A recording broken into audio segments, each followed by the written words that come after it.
Do you ever find yourself in those tense situations at work?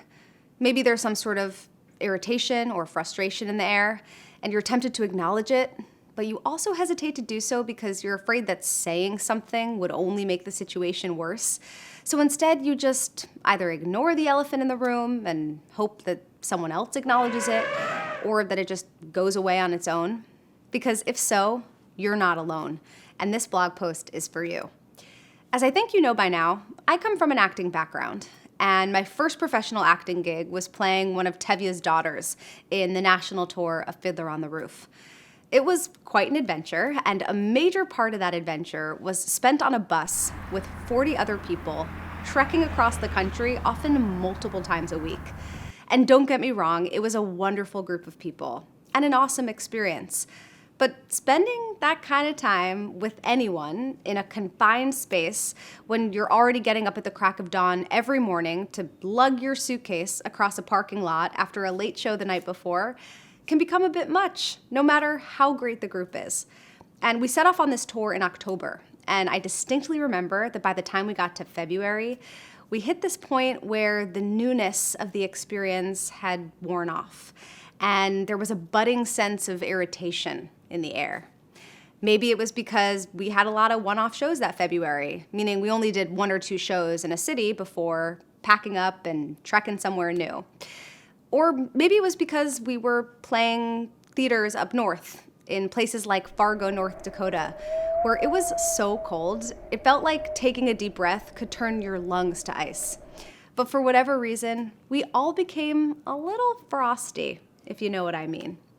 And about halfway through that month, I remember a bunch of us were sitting around a table eating breakfast in a hazy, over it kind of silence. And someone in the cast looked up and said, "How many more days do we have until March? I think we all need this fuck you February to be over." A few of us started to laugh, and we all smiled with a shared sense of recognition. FU February quickly became a running joke among the cast and crew. It helped us laugh through a lot of challenging moments and really tiring days. And most importantly, it gave us permission to acknowledge this struggle we were all going through. Because up until then, it was as if we were all trying to pretend that nothing was up, when something was clearly up. Once that FU February line was dropped, people started to set boundaries in the name of FU February. Like, if a bunch of us were grabbing a drink after the show and we invited someone to come along, and that person didn't feel like it, they'd often say something like, "No thanks, it's FU February, I'm turning in early." And everyone would applaud them for doing what they needed to do. So here's the tip I want to leave you with. When you sense that kind of tension in the air, have the courage to say it out loud, especially if you're in a leadership position. If you sense that there's a lack of energy or trust or motivation, your team will thank you for acknowledging it and for checking in with them about it. In fact, I just had our client Dana try this last week. She was sensing a trust issue within her team, and she was concerned that it was preventing them from collaborating effectively.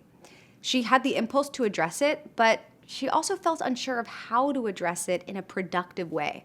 So we workshopped it together, and here's how she ultimately addressed it at their all-hands meeting on Monday. She said, "I'm not sure if this is something that only I'm sensing, but I've been feeling like there's a lack of trust in the air.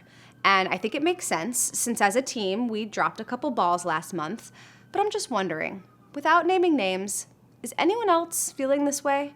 And if so, what are some clear boundaries or expectations we can put in place so everyone feels like their needs are getting met and no one's getting any stank eye from anyone else because of something that happened last month?"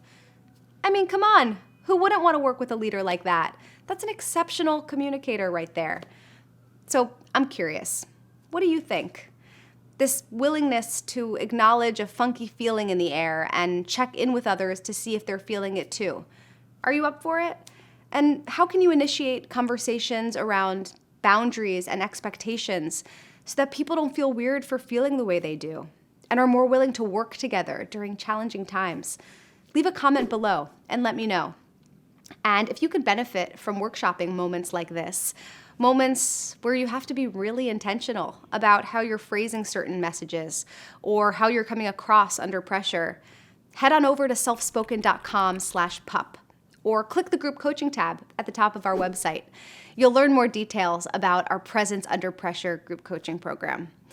In the meantime, keep showing up as that you most want to be. Just one intention, one interaction at a time. Thanks so much for watching, and I'll see you next week on the Self Spoken blog. Bye.